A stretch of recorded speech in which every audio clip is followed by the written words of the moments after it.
For several years, Syria had suffered the worst drought in recorded history, which goes back thousands of years in Syria.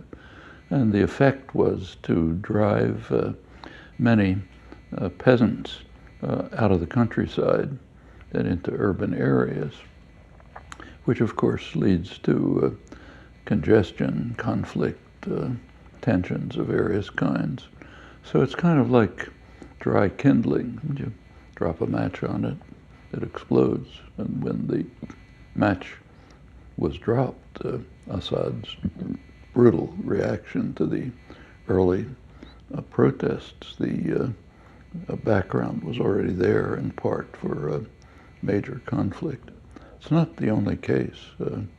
Darfur as well, a couple of years earlier, one of the major sources of the conflict was that drought had driven nomadic populations into agricultural areas to survive, and that of course led to tensions and conflicts which then exploded. These are among the effects of global warming, which is sure to increase the background for future conflicts in many ways. And it could be pretty serious. I mean, people talk about a refugee crisis today. Actually, it's easily manageable if there was humane attitudes, but it may not be pretty soon.